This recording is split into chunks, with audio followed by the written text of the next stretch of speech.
Hi, I'm Elise. This is Witch Way, and today I'll be taking you through the witch lore of the TV series The Secret Circle.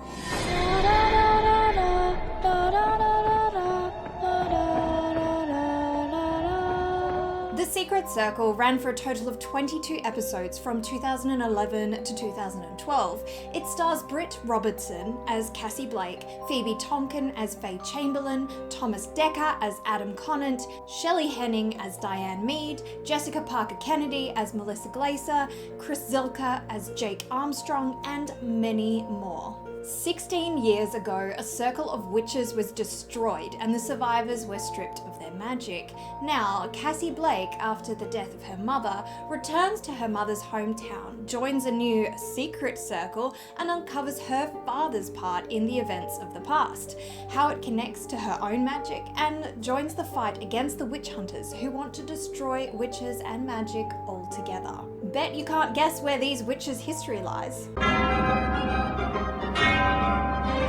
The first settlers of Salem from the Salem witch trials. From Salem to Satan and a lot of weird crap in between. Of course it's Salem, the infamous witch trials of 1692. Apparently these witches also brought with them a crystal skull, a tool of destruction. I like that they included this, as over the centuries the crystal skulls have been subject to many a speculation, with theories of their creation ranging from the ancient Mayans to alien races.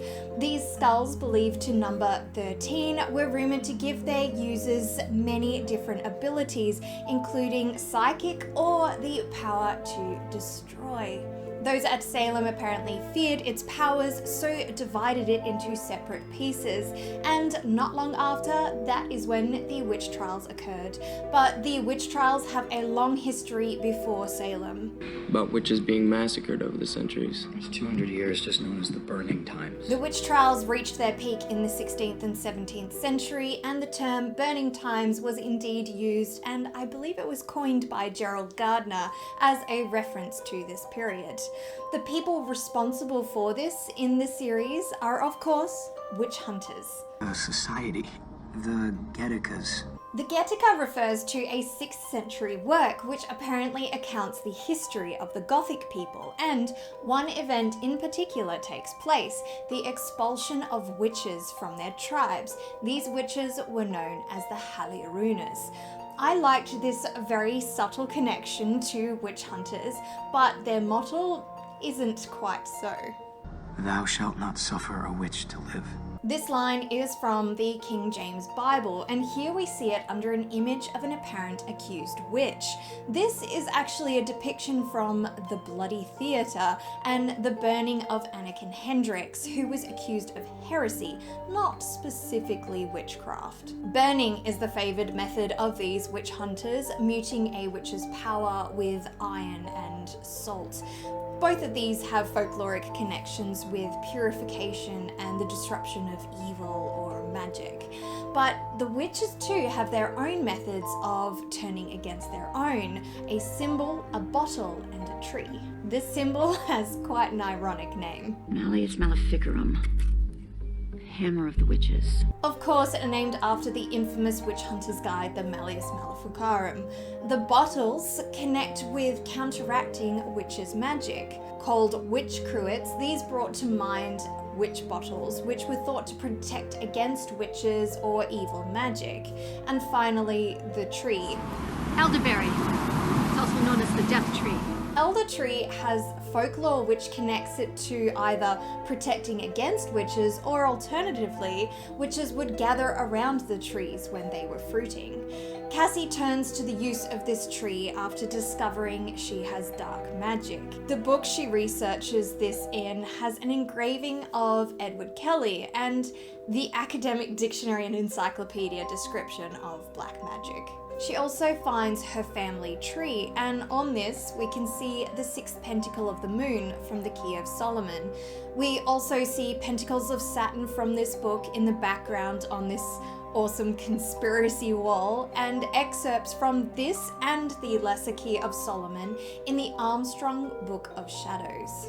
A Book of Shadows refers to a book that contains magical rituals and workings, and in the series, each family in the Secret Circle apparently has one. We don't see much of the aforementioned Armstrong book or the Mead Book of Shadows, which we briefly see contains the Sigil of Baphomet and a symbol from the Heptameron by Peter D'Abano. But we do see the Blake Book of Shadows. Many of these pages seem unique to this book and series, and some are inspired by alchemical illustrations, but they do include spells and images from actual works. We see a cutting of the frontispiece of John Hale's A Modest Inquiry into the Nature of Witchcraft, a spell from the Wicca Handbook by Eileen Holland, the Kabbalistic Tree of Life, and Planetary Dignities, both of which make an appearance in Aleister Crowley's Liber 777, which is even mentioned in the show. Crowley's 777? We also see a spell from Aradia, or the Gospel of Witches, alongside an illustration of a mandrake from Hortus Sanitatis by Jacob Maidenbach, as well as a symbol to ward off the evil eye from the Gnostics and Their Remains by Charles William King, and a pentagram representing the elements as part of a binding ritual. After completing this ritual, Faye refers to another witchy film when venting her frustration. Why can't it be fun? Like that movie, The Craft. I mean, the first half, not the stuff with the snakes.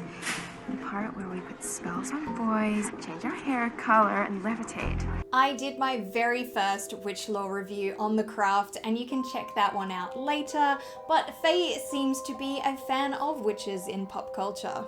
And I'm just Glinda the Good Witch. She makes this remark to an apparent voodoo practitioner. This show doesn't do well at representing the practice of voodoo, as it's mostly portrayed by white people in the show. It takes away from those who traditionally practiced voodoo in Africa and how it was brought to America through slavery and the meshing of traditions.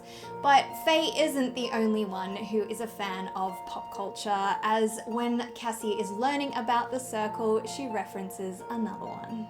It's like I'm living in a Harry Potter movie. And Melissa dresses up as a Hogwarts student at the Halloween party.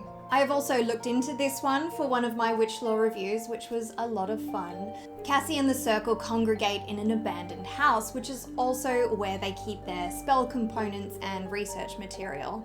They practice in secret, as witchcraft is apparently forbidden, and they cannot reveal themselves, or as it's known, Out of the broom closet, as you always used to say. This is an actual term used by some magical practitioners who start openly practicing. I listened to a great episode of Magnolias and Magic on the subject, which I will link below if you want to have a listen. The Secret Circle, however, scores for lore, history, and the craft. Their magic, once bound, can only be called upon if more than one person from the circle is present, using extremely creative spells. Heat of the sun, burn like fire. Heat of the sun, burn like fire. The only way of practicing once bound is with a piece of the crystal skull, or if you have dark magic.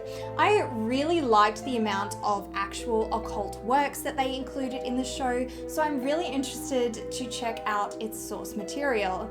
This show is based off of the Secret Circle novel series by L.J. Smith. If this name sounds familiar, that's because she also wrote the Vampire Diaries novel series, which has also been adapted into a TV series, and I have compiled a video on that series already if you would like to go and check it out. What did you think of the show or the books? Let me know in the comments below, as well as any other witchy recommendations for my Witch Lore reviews. If you like what I do, please share this video, leave a like, and subscribe to my channel. And thank you very much for watching here on Witch Way.